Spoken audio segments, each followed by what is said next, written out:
All right, guys, so it's been a few weeks since I last posted. The last one I did was UX toxicity. Since that time, I was sick for a week, and then I was a bit preoccupied the week after that.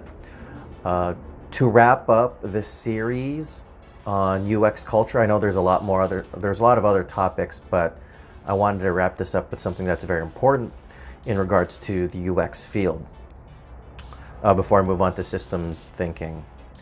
And this is dark patterns, or dark UX as some in the field would like to call it. And this involves doing design and user experience without the user's benefit in mind, where basically you feel like you have a better idea of what the user wants.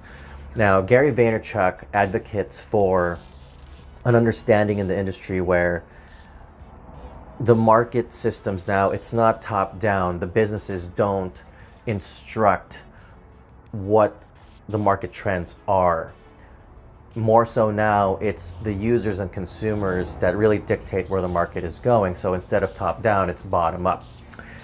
And we're still dealing with a lot of the top down approach, and the way they negotiate with consumers is through dark patterns. Now, I wrote down some dark patterns here on some sticky notes, and I'll provide a link and a website in the YouTube description below, where you can go to a website that lists all of the categorized dark patterns thus far, and you could look more into it. And I've also linked several articles.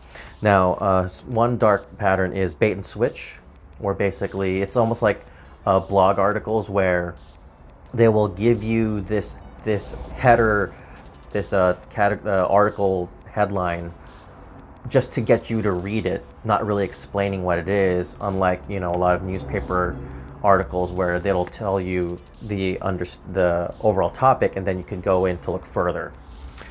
Confirm shaming, when you're confirming a choice that you've made, and it asks you, "Are you sure about this?" You can consider it as something that's nice to have, but the fact that it's trying to make you second guess is already a dark pattern. Another one is disguised ad. So let's say you're going through a list of things that you're looking for, and you didn't realize that something that you thought you were looking for is actually an advertisement to go somewhere else, that it wasn't your intention. Basically, you're starting to see that the pattern here is the betrayal of what you thought you were going to, but you're being redirected somewhere else.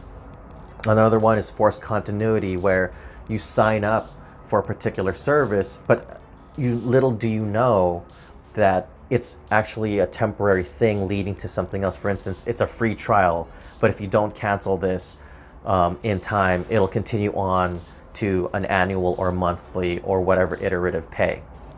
That's forced continuity. Friend spamming, when you sign up for something and it's asking you share this to a number of other people, or you give your email and then next thing you know, it spams like an advertisement to everyone else. Hidden costs, where you sign up for something, you pay for something, and next thing you know, oh, if you sign up for this, well, little did you know there's a cancellation fee, or because you use this, well, here's something else, and there's actually a bonus fee to access other features, but you already signed up, so you get these extra costs. And there's more than that as well. But these are just some examples of unethical designs, and oftentimes it's not necessarily in the hands of the designer. Oftentimes it's in the hands of other stakeholders, and that's something you need to be aware of, because you are actually betraying the accountability and ethics within design. Now, a UX designer, Flavio Lamensa, he actually wants to call this asshole design instead of dark patterns, or dark UX actually. And it's pretty straightforward. Basically, if you design this in this way, you're actually being a big jerk to everyone else that you're designing for. I mean, user experience design is intended for the best of your target demographic, not betray them, but empower them. And something that needs to be taken into account is that there are resources out there that reinforce the ethical approach to design, there was actually something called the Ethical Design Manifesto, which advocates for human experience, human effort, and human rights. And that's something that I'll link also below. You could take a look at.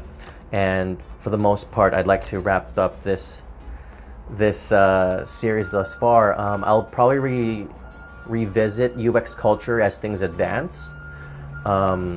With my experiences and people I get to talk to right now, I'm collaborating with some professors at Cal State University Northridge and picking their thoughts and really helping them in the field in whichever way I can.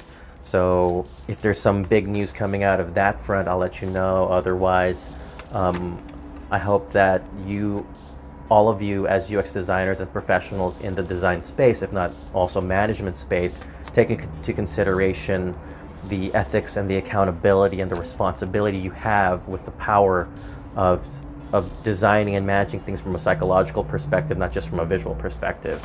Aside from that, I guess I'll catch you guys next time when I start doing systems design.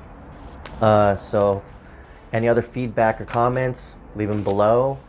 For Hourglass, I'm JB.